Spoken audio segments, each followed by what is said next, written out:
Just tweeted out. Well, not tweeted out, but let's get this posted up on the page. Go ahead and hit share. Copy link. Back. Facebook. Bam. League. Write something. Copy. Paste. Post. Alright. Bet. So, welcome back to the channel, guys. This is basically my, I guess, last hurrah. This is probably the last time you're going to see this screen. Obviously, with 6 users missing or missing in action or inactive, blah, blah, blah. All this talk about a reboot. Hopefully it doesn't happen, man, because I would hate to lose this team. It's been a hell of a ride, bro. We literally, the last game we lost was the Super Bowl of year 1. So that's a 26 game win streak so far. And aside from that, I think we lost, aside from the Super Bowl, we lost 1 game in year 1. So it's been nothing but dominance with this Falcons team.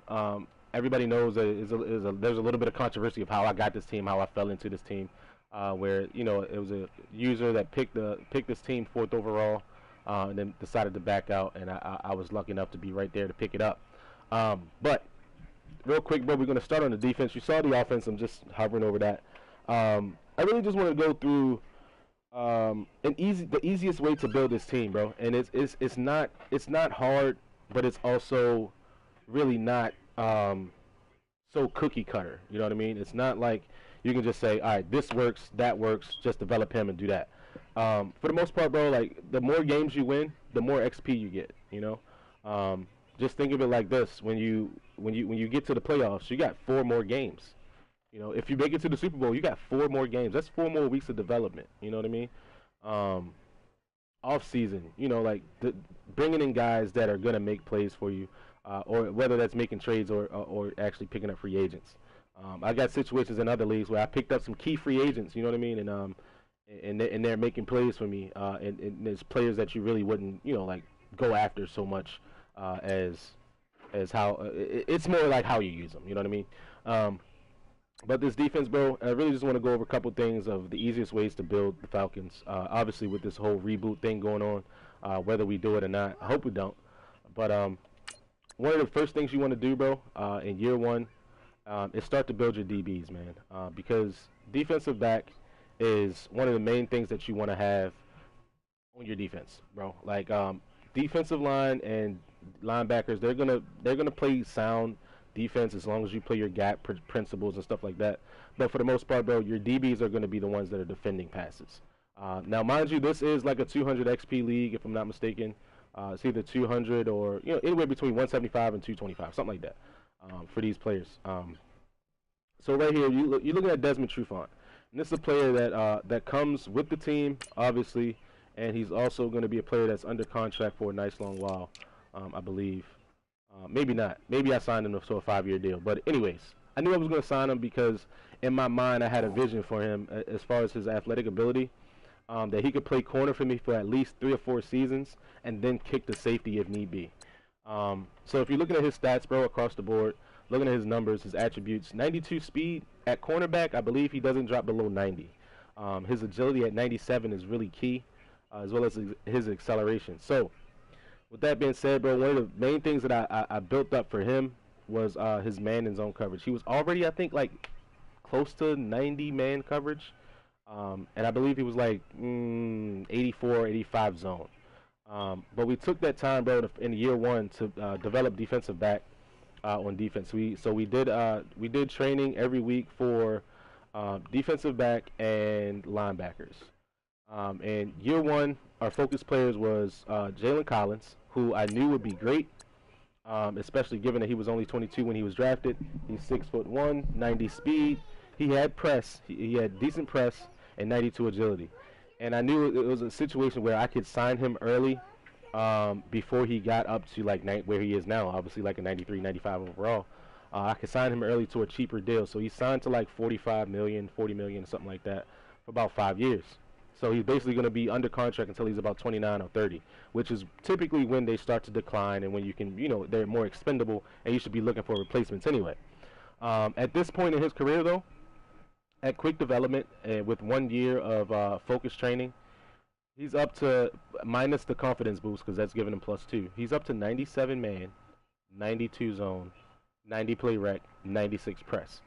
96 press, I believe, is the highest in the league, aside from maybe Patrick Peterson and Aqib Talib, maybe. Maybe Richard Sherman too, but neither. I mean, Patrick Peterson is probably the best in the game, hands down. As far as like a guy that you can sit and develop, and he can play on your team for 10 years, 12 years. But Collins is a really nice piece to build on as well.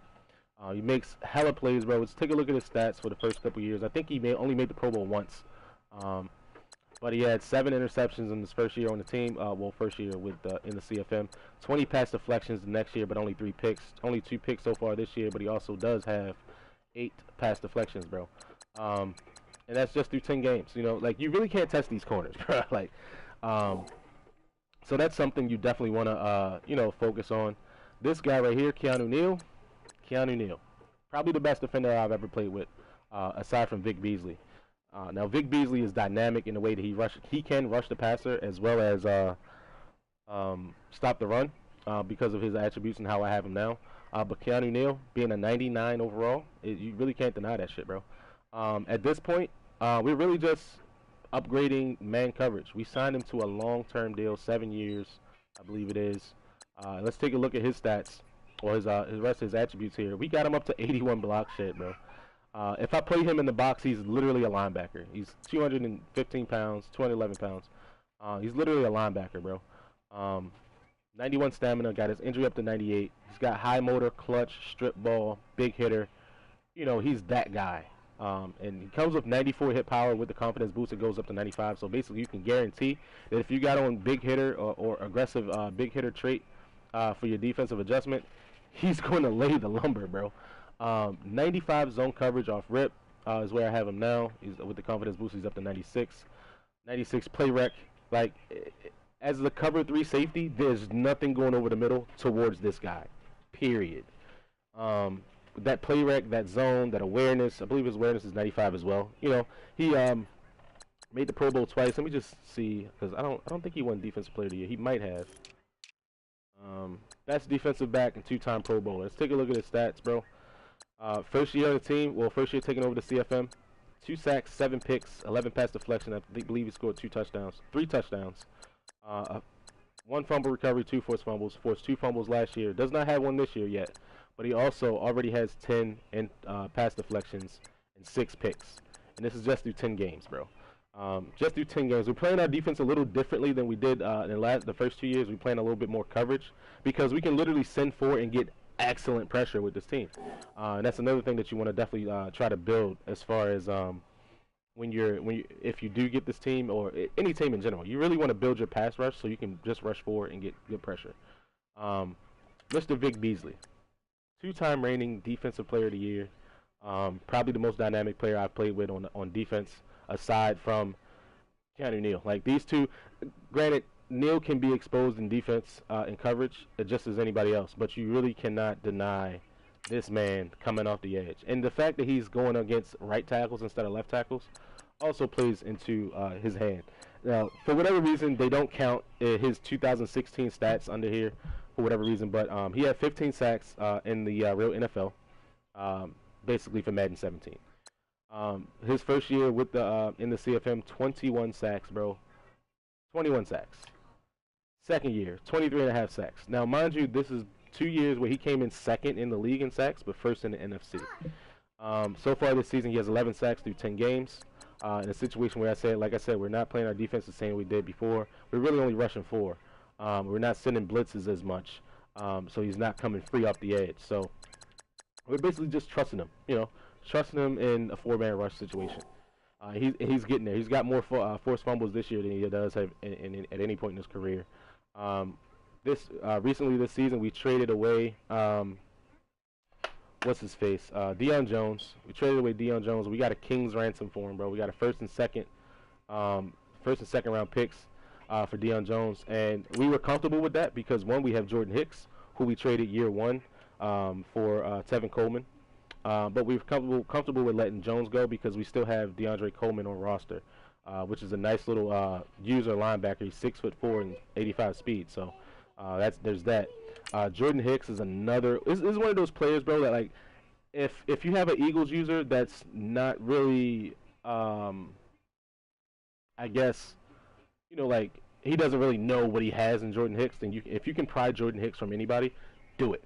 Uh, Excuse me. This is probably the best cover linebacker in the game, aside from Deion Jones. Because at the point where I sold Deion Jones for a first and second round pick, he was already at 91 zone. So is Jordan Hicks though, but he only has 84 speed. But that's perfectly fine. He's playing middle linebacker.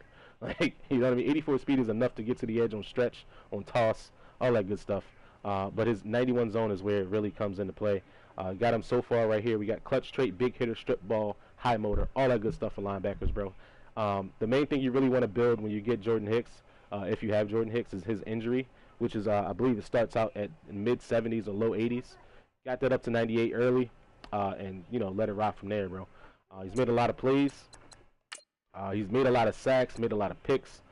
He's not my user linebacker, contrary to popular belief. I don't user him as much as most people would. But there it is. There's that 91 zone coming into play. 7 picks, and those are not users. Guarantee it. I would always use Deion Jones, and then let him just do his thing. But yeah, 7 picks, 2.5 sacks last year. Made the Pro Bowl, of course. Moving right along here to the other outside linebacker is going to be Takk McKinley, a player that, he's not slept on because he's actually pretty damn good, but he does need some work. Being undersized, only 230 pounds, I don't really like sending him as a base 4-man rusher, which I've gotten other guys to do that. But if he does come off that edge, he's fast enough at 84 speed, quick enough at 88 acceleration. But that 96 finesse move where we got him at right now, that shit is A1 Federico, buddy. We got him to all the pass rusher traits: swim move, spin move, bull rush, strip ball, clutch, high motor. This guy was on my development list from jump because he was only 21 years old, and I knew that we would have a nice long time to develop him. And he would be here longer than Vic Beasley would be, just for the fact that Vic Beasley, when he was drafted, was 23. Also, still a solid age to be drafted, but for the most part, you're really not going to get 10 years out of him. You know what I mean? Probably get 7 to 8. As far as like elite high level play. But Takk McKinley, I believe he did make the Pro Bowl last season, if I'm not mistaken here. Let's see. Yeah, 12.5 sacks did get him to the Pro Bowl. I think that was top 10 in the league. Well, top 10 in the NFC. So far this year, he has two touchdowns, one off a fumble recovery and 2 off of picks. One off of picks. Let's go ahead and see. A 2-time Pro Bowler. So he made the Pro Bowl his rookie year as well with 7.5 sacks. That's interesting.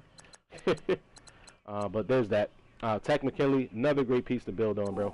And let's get to, the offense. There's really not too much on the offense that I had to build up. The Falcons' offense is the Falcons' offense.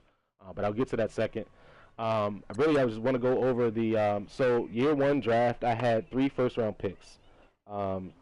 There's another linebacker on this team, Duke Riley, who was also like 88 speed. I let him walk for a first-round pick. That was an excellent pickup. I believe it was a package deal that I had to trade with him. Can't remember what it was, though, but I got the number 10 overall pick in the first draft.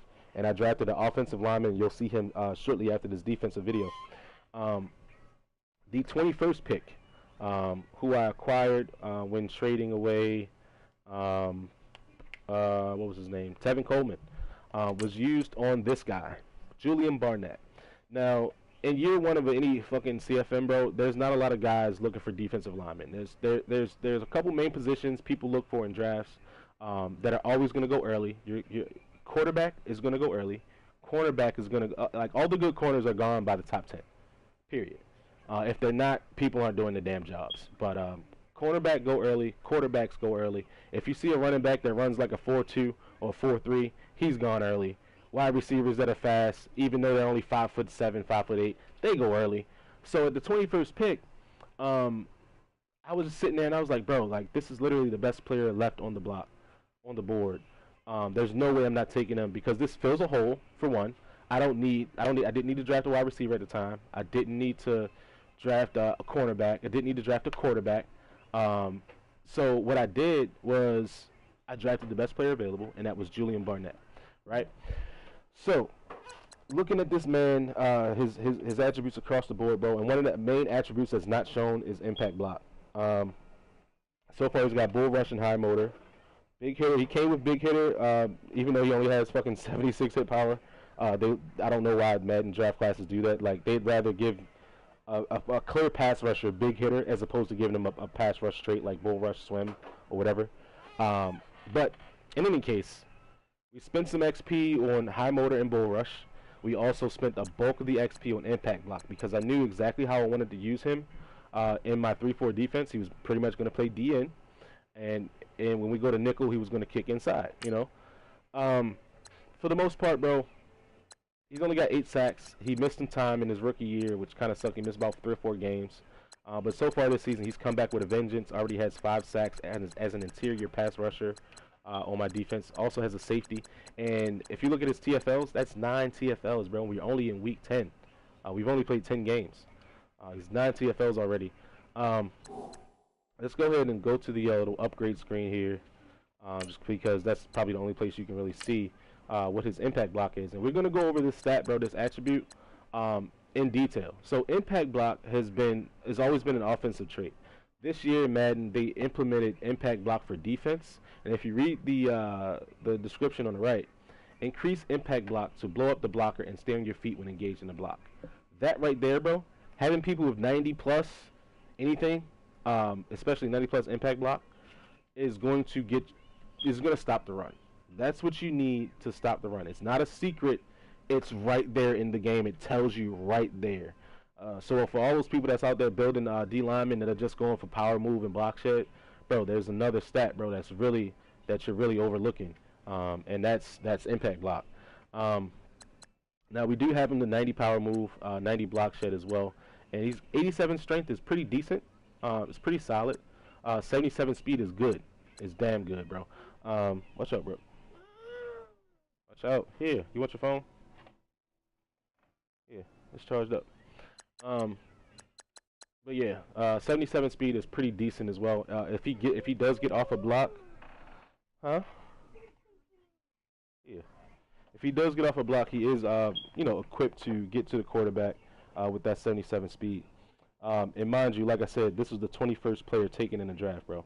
So first year, like I said, is always going to be, people are going to stack up on corners. They're going to take corners, quarterbacks, wide receivers, halfbacks, all of the skill positions, because they feel like that's the players that's going to make the biggest impact, as well as drafting middle linebackers early just because they ran a 4.5 40 and they're 6'2". Like, that does not mean that they're going to be great, bro. I've seen a lot of reaches. Right after that, we had the 31st overall pick in the draft, which was our pick for losing the Super Bowl. We lost to the Chiefs. Couldn't stop Tyreek Hill. It is what it is. My defense wasn't where it is now. So, but the 31st overall pick, we turned right around and we took another defensive lineman. Now, when he was drafted, he was 23 years old. He had superstar development. I believe he came with 87 power move already, off rip. With superstar dev, I immediately bought the trait to develop D-line. And for the entire second year of the CFM, I ran him as my focus player. So it was Harvey Hardy as my focus player, Julian Barnett, and I believe a wide receiver. We will get to that when we get to the offensive side. But had him as my defensive focus player. And as you can see, bro, he is literally a monster when it comes to rushing the passer. Now, with his 73 speed, which sucks, he does not always get the sack. He does not. But he gets the pressures, bruh. He gets the pressures. He's the guy that comes free up the middle. If he's one-on-one with a guard, tell me one guard that's going to block him one-on-one. He had 9 sacks in his rookie year, played the entire season. So far this year, he only has 4 sacks. But, like I said, he's getting those pressures. He's the guy that's forcing people to step up into the pocket. Or, he can't step up into the pocket. And you either take a sack or throw the pick. If he gets off his block early, you try to scramble with your quarterback, you're running into Vic Beasley or Tack McKinley. You know what I mean? Like, it's one of those things where it's like a catch-22. We're going to go ahead and look at his, we're going to go to his upgrade player stats just so we can see all of his attributes here. 73 speed is not great. 81 strength is not great. 82 acceleration, not great. 80 agility from a D-line, pretty damn good. 91 block shed, pretty damn good. 94 power move, 90 finesse move, 90 impact block. These are the players, bro. He's one of the guys that are like so instrumental in stopping the run, because of his particular skill set. You can't double team him. He's got 94 power move. You can't block him one-on-one. He's got 90 finesse move. You can't run at him. He's got 90 impact block, and he's 6'6". You know, he's got the length to make tackles with 85. You know, 86 pursuit, pretty damn good. 88 stamina, he's always on the field. Bro, like, this is one of the better picks that I've ever made at 31 overall. And he came with superstar development. That was the key. He came with superstar dev. We immediately got the high motor trait. We got bull rush. We got swim move. Spin move was added late last season. And then this year we added strip ball because we were going for more strips this year. For the most part, if I can rush 4 and get somebody free, I don't care if the first guy misses on a strip because the second guy is coming right after. You know what I mean? So there's that. You know, for the most part, man, that's the defense. That's the bread and butter of this team. Most recently in this draft, we did pick up this guy. I believe we drafted him late in the first round as well. He was drafted as a corner, as I believe it was a run support corner. And I knew what hole I had, and I knew when I drafted him what I was going to do with him. I was going to move him to safety because the particular defense that I play, I run my safety as my nickel. So I have basically another run defender if I do. Somebody does try to run the ball against me when I'm in nickel. So, but this guy is pretty damn solid. Doesn't have like crazy hit power at only 58. But he's solid, bro. He's solid in the slot, and he's really good as a safety as well. That 97 acceleration is one of those things that that you really can't deny. You know what I mean? What did you do? Stop touching the remote. So yeah, 88 speed is not great. I mean, it works for me because this is who I use her a lot of times too. That 97 acceleration is really key for breaking on balls. He came with 86 man, and I believe it was down to like 81 zone, but we've been developing him. We got it up to 88 so far, midway through the season. Once you crack that 90 threshold, you know he's going to be solid. And then we're going to go back to developing that man coverage. He's only 22 years old, bro. 6'1", 191.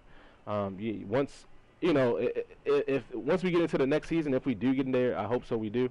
But once we get into the next season, bro, he's pretty much going to be another, like elite zone man defender that you literally can't throw against. It's going to be pretty dope to see. Terrence Brooks was brought in here in another trade. I think, yeah, we did trade for him.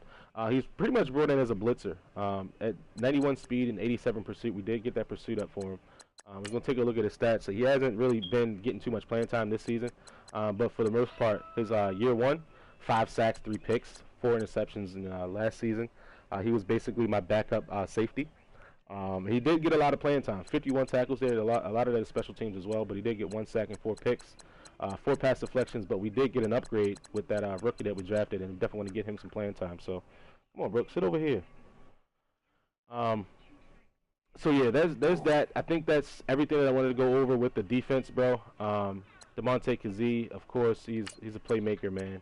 He's still getting a lot of playing time for me just because of his 88 zone. If we can get that up to across that 90 threshold, then we're gonna be pretty solid with him for at least another season. But yeah, that's pretty much it. Also, another thing of note, Dante Poe is one of the greatest signings that you can ever make. If you're in CFM and they let him walk year 1, make sure you get him, bro, because he can you can sign him to a 5-year deal and he can play that 5-year deal. Because of his size and his speed. Strength 93. I think that's, in 5 years he's going to be 87, 86, which is still solid. By that time you should already have his replacement on your roster in 5 years. But, for the most part, that he's a damn good nose tackle. Build a little bit of depth right here with Darius Philon and Carl Nassib. Philon is pretty damn good as well. Also of note, here's my late round picks here. Drafted a 21-year-old, 6'7". He was listed as a DN, but obviously he's not going to be playing DN in 3-4, so we moved him to outside linebacker. And that 87 speed is marvelous, bro. 87 speed is marvelous. 6'7" with 87 speed. We only got him to swim move so far this season. He's not really any good in zone, but he's primarily going to be used as a pass rusher eventually. Dalariso, another guy that I like as well. Only 80 speed, but he's got 84 power moves so far. He's 6'4", 260 pounds. It's good size, good strength. He's got 68 zone, and he already has high motor, strip ball, bull rush. Big hitter he came with, I believe. But for the most part, we're pretty much just going to use him as the edge setter, in run D. So if you didn't know, Vic Beasley right here, he wants an $84 million contract for 6 years. I don't have it. I do not have it. So we definitely we franchise tagged him for this year. So we got one more year out of him. We wanted to try to repeat as champs. So he's going to finish out the season, and he's going to be a free agent. So we definitely had to get some guys on the roster that could replace him if need be. And then we have a few guys. We got Locker, we got DeLuisa, and we got this guy Hendrickson, who's pretty solid, bro. To be honest, like, he was in free agency. I don't know how this guy is sitting in free agency, but we picked him up with the quickness. 74 overall, but he's got 84 speed, 89 acceleration, 81 agility. He's pretty fucking solid, bro, across the board, to be honest. He can make plays for you. So let's get over to the offensive side of the ball here. Obviously, Matt Ryan, won. I think he's won 2 MVPs. He might have won MVP twice since I've been here, and he might have had one. I mean, he definitely has one earlier. Most valuable player in 16. Did not win MVP in 17, but he won it in 18. But also won best quarterback and best offensive player of the year. So there it is. There's that. There's his awards. This season, he went down with an injury early. He missed 5 games, and luckily I had Hackenberg. Now in this league, the commissioner does give a development upgrade every season to a player of your choice. Because I had Hackenberg on my roster, I'm like, bro, I know Matt Ryan is going to start to diminish.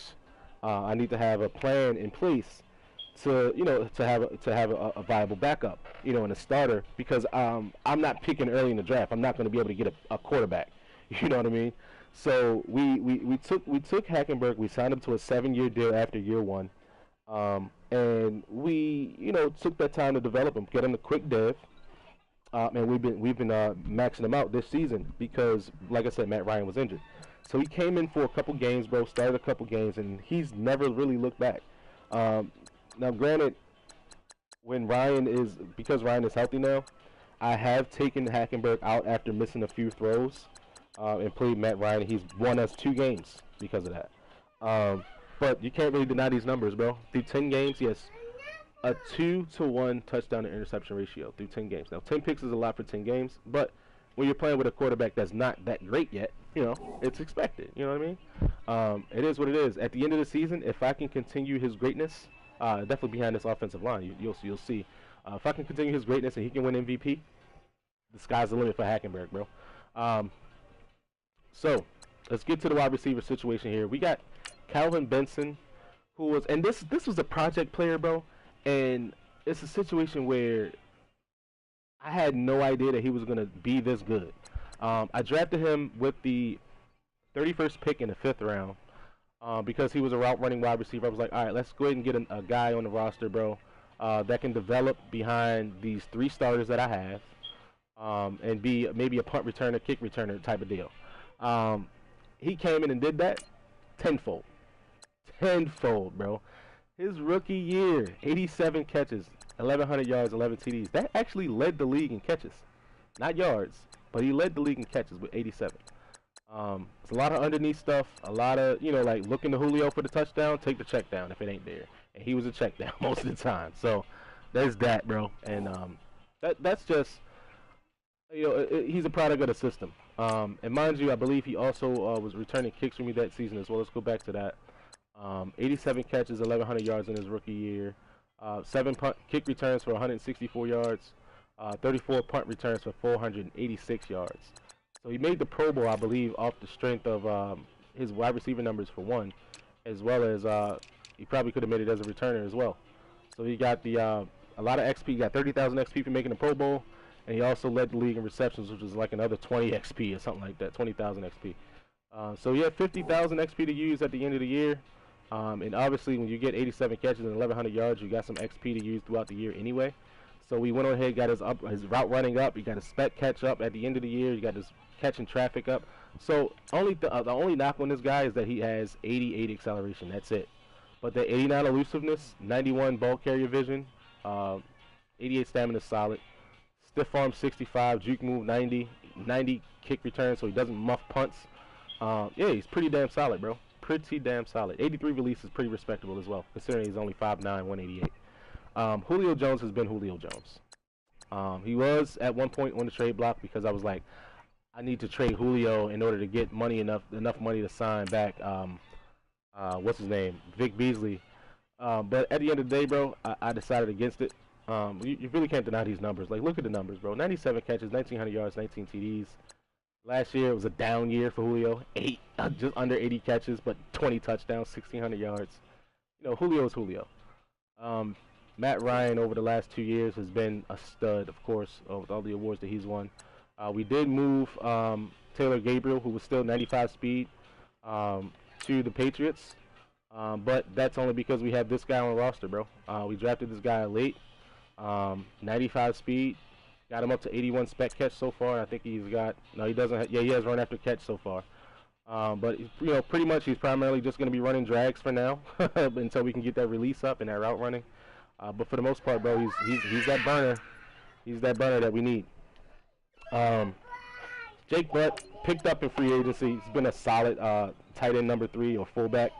Salbert is also a tight end on the roster. I run 4 tight ends, bro, on my roster at all times because I like having special teams guys. Devontae Freeman, it's not really too much to say about this. If you just look at his numbers, bro. If you look at his attributes, you know his attributes. Everybody knows Devontae Freeman's attributes. You know I'm not running the ball as much either. But when he does run the ball, it's 5.9 yards a carry, 5.4, 6.2 this year. And in 10 games, he already has 12 touchdowns. Because we're focusing more on Freeman. Because Hackenberg is in there. He's not making all the throws that I need him to make. So, but there's that. Let's get over here to the offensive line, where this is the bread and butter of the team, bro. This is why I'm so successful with this team on offense. Like I said, the first draft, before we get to there, first year to CFM, this was our focus player. I was like, bro, I don't need to develop anybody on offense as far as like quarterback, wide receiver, running back. Let's focus on offensive line. And this guy started as like a 75, 76 overall late round pick, but because the XP is at 200 and I use him as a focus player, and I bought the added XP bonus for weekly goals, and I bought the offensive line development thing for my coach. This is what happens, bro. Like, this is what happens when you focus on an offensive lineman the entire season. The entire season. If you take a look at his stats, bro, I'm probably the most proud of him as opposed to anybody else in this offensive line, because he was the first project, for one. And what is that? That's 32 games plus this 10, 42 games. He's given up 6 sacks in 42 games. Didn't give up a single sack last year, and I don't even think he won offensive lineman of the year. He didn't, which kind of sucks. But played in the entire season, didn't give up a sack. Like, damn, bro, like, that's crazy. But that's our project player there. Sean Harlow, 6'4", 303, really good size, solid strength. We've upgraded his strength. He started out at 86. But after we got that run block, pass block, impact block above like 95, I was like, fuck it, let's take 20,000 XP and just put it on strength. Why not? He's only 24 years old, you know. You can just, from now on, just build up strength, and that's it. 96 awareness, you know what I mean? Quick development is all I really needed for that. Alex Mack is, he's coming towards the end of his career, but he's still pretty solid. Obviously, when you get that much XP for offensive line, you can keep these guys in a position where they're still dominant. And, he's 90-plus across the board and 98 awareness. Ryan Schrader, who is probably going to be the first guy on this offensive line to actually move on to another team. He's 31 years old, only 85 strength. He's already on the decline. Probably going to move him for a late-round pick if the league does stay alive here. Probably going to move him for a late-round pick just because of his cap hit and all that stuff. But, the team that gets him is going to inherit 89 impact block, 95 pass block, 87 run block. Like that, pretty damn good numbers. You know what I mean? For a guy that you're only going to be playing maybe a year or two, if that. The first pick in the draft in year one, mind you, this is Jake Matthews. This is a whole nother story. Yeah, 99 pass block with the confidence boost. Pretty much, enough said. The first pick that we had in this draft, bro, was this guy, 10th overall. We made a late trade to get the 10th overall pick, and the player that I wanted, which was actually a quarterback, was gone. So I did the best thing that we could do to take the best player available, which was Vince Butler at 10th overall. He came with 87 strength, 82 acceleration, 73 speed, lovely numbers. And he's, don't get me wrong, he's given up sacks. He was drafted as a left tackle. He's been playing left guard because obviously I don't need him to play left tackle. I don't need him to play right tackle until next season, which he probably will make that transition to right tackle. But Vince Butler, he's only given up 5 sacks in his first 2 years in the league. That's not fucking bad, bro. Not fucking bad at all. And when you look at his numbers across the board, he's without the confidence boost, 98 impact block, 98 pass block, 93 run block. You can't really deny that, bro. Like, that's the reason why you want to develop offensive line first. Because if you can develop your offensive line and you can deal with 4-man, 5-man rushes and not have to worry about anything like getting past your guys for 3 seconds, you're golden, you know? Also of note, this guy was drafted, I believe, in the 3rd round. He was drafted in the 3rd round. And because he was on my development list year 1, this is what happens, bro. He's got 88 strength. Now, he's a starter on any team in the league, bro. 88 strength, 90 run block, 90 pass block, 90 impact block, 82 awareness. He's a starter anywhere. The fact that he's just sitting on my bench, bro, like, I know that pisses some people off, man. Like, he's literally sitting on my bench. An entire first season was spent developing him as well because I had planned on moving Schrader. Couldn't find a trade partner for what I wanted, but now at this point I'm like, all right, bro, like he's got to go for a late round pick now. So, but yeah, here we go. Kerry Welsh. He's got 94 stamina. He's always on the field. He was developed all first season. Take a look to see when he was drafted. I believe he was drafted mid-3rd round. See, 2nd round, 31st overall. So my pick, made the Pro Bowl in year 1. Primarily playing just as if I go goal line. And I put an extra lineman out there. Sometimes I'll go iPhone twin tight and I'll put an extra lineman out there. For whatever reason, if you get a couple snaps a season and you don't give up a sack, you're making the Pro Bowl. It's a glitch in the game. It's been like that for 3 years. So far this year, bro, this is the guy that we have a lot of promise. He has a lot of promise. Deion Harrison, 5'11", 191. Also drafted late. Pretty good athlete, only 89 speed, which is a little knock on him, but 91 acceleration, 92 agility, I can work with that. 85 spec catch, I can work with that. 86 jump, solid, not great, but he doesn't have to be great yet. You know what I mean? He doesn't have to be that guy yet. He's got 80 catching, 75 route run, 79 release. He's pretty much a prototypical slot guy. Came with the clutch straight, which is pretty dope. Stiff arm is solid. I've been getting that up. I like stiff arm with wide receivers because if you catch out routes, you can a lot of times just stiff arm a guy and get loose. No, Brooke, I don't want no French fries. So far in the season, he's got solid numbers since he's become the wide receiver number 3. 19 catches, 300 yards, 3 TDs as a rookie. He's pretty solid. At one point, he was returning kicks as well, returning punts. But he did get injured early in the season. He missed a couple games. So he's getting back to that. But as it stands, on kick return, 26-yard average. On punt return, 12.5-yard average. Solid numbers. You know, you just got to get the volume up in order to, be more effective and possibly get a Pro Bowl spot. But yeah, man, that's pretty much it, bro. We also, I guess we can just go over the rest of the roster while we're here, bro. This guy right here was frowned upon when I drafted him, but he has since been pretty damn solid. The 88 spec catch is pretty fucking good. He's 6'3", 89 jump. The only knock on him is his 85 speed, bro. Like, at 85 speed kind of blows me, man. Like, if it wasn't for that, this guy would have been a guy that I could definitely develop. If it was 87 speed, like 88, 87 speed, it's been a little bit better. But so far we got him to aggressive catch and possession catch. He still has that drop pass trait, which we want to get rid of, but so far he hasn't dropped anything for me. So if it ain't broke, don't fix it, right? Just know that we really won't be going to him in a clutch situation. But he does have 83 route run, 87 catch, which is solid. 88 spec catch, which, if we can get that up to 90, which is the next threshold. As a matter of fact, let's see what the next, how much it's going to cost. So yeah, 2,200. We got 2179 right now. So basically 100 XP, and he's going to have 89 spec catch. So he's well on his way to being an elite slow receiver. You know, pretty much primarily used as a tight end because we can just use him in the slot. Drico Oliver is a guy that I like as well. Only 89 speed, but he does have good elusiveness, agility, and all that good stuff. But yeah, man, that's pretty much it, bro. I'm gonna go ahead and end this video here. There's not really too much to show you. Hackenberg is Hackenberg. He's that guy there. Quick dev, put him out. I just had to come down here and fuck up my video.